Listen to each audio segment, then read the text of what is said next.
एक यहाँ पर प्रतिभा जी बैठी हुई है। हम पहले कथा करने आए थे उस स्थान पर, तो कहाँ बैठी? हाँ, ये बैठी। इन्होंने एक पत्र लिखकर कुबेरेश्वर धाम पर भेजा। उस पत्र में इन्होंने लिखा कि गुरुजी, आपने राधा जी के विषय में जो वर्णन किया उसके लिए लोग आपको अपशब्द कह रहे हैं, आप कुछ नहीं कहेंगे? कुबेरेश्वर धाम से इनको फिर मैसेज दिया गया कि जो भी चीजें प्रमाण की होती है वही व्यासपीठ से बोली जाती है। दुनिया के लोग अपशब्द कहें और अपन पलट कर अपशब्द कह दो, अपन अपशब्द पलट कर कह दो, तो उसमें श्रेष्ठता नहीं है, उसमें श्रेष्ठता नहीं है। जिसने पढ़ा ना हो ना, वो इस तरह की बात करते हैं।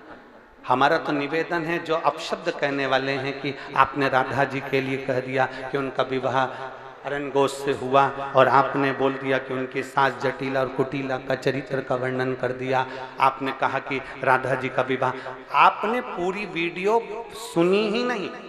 जो वीडियो काट कर चलाई गई है वो वीडियो 14 साल पहले की है, और 14 वर्ष पहले जो कथा हमने कमलापुर में कही थी, उस कमलापुर की पूरी कथा निकाल कर सुनना। उसमें हमने राधा जी का विवाह भगवान कृष्ण के साथ भी वर्णन किया है कि ब्रह्मा जी की पूरी कथा सुनिए कि ब्रह्मा जी को जब श्राप लगा तो ब्रह्मदेव ने द्वापर में नारद जी के कहने पर भांडेर वन में जाकर राधा जी और कृष्ण भगवान का विवाह करा। पर उस विवाह को केवल ब्रह्मा जी जानते हैं, उस विवाह को केवल नारद जी जानते हैं, उस विवाह को केवल राधा जी जानती हैं, उस विवाह को केवल कृष्ण जानते हैं। इसके सिवा इस विवाह को कोई नहीं जानता।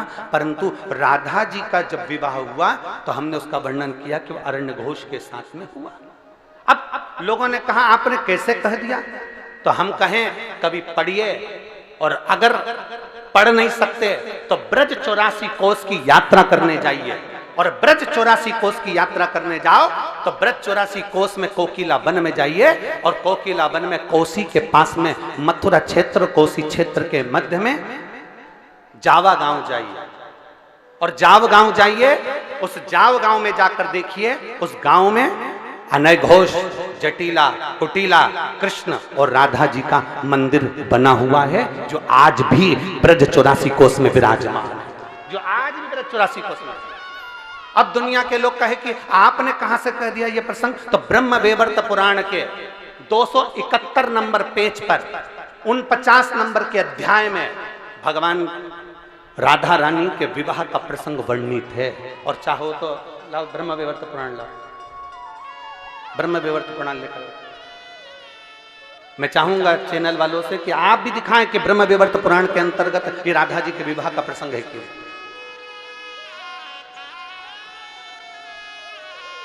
गीता प्रेस गोरखपुर की ब्रह्म वैवर्त पुराण,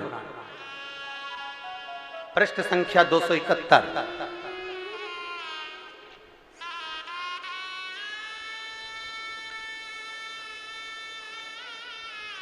पृष्ठ संख्या 271, अध्याय नंबर 49, जिसके अंतर्गत भगवान देवाधिदेव महादेव, आप जहां हमारी उंगली चल रही है वहां पर दिखाएं, श्री महादेव जी माता पार्वती को कहते हैं, पार्वती जी, ये पूरा प्रसंग आप पढ़िएगा और पढ़ने के बाद फिर नीचे आइएगा।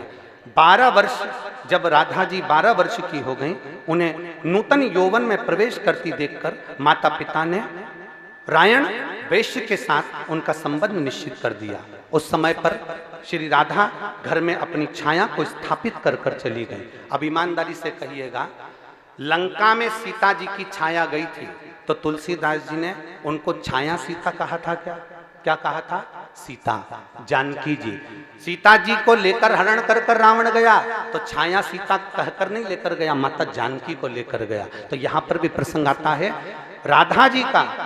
तब राधा जी ने अपनी छाया को स्थापित कर दिया और छाया के साथ ही उक्त रायण का विवाह हुआ।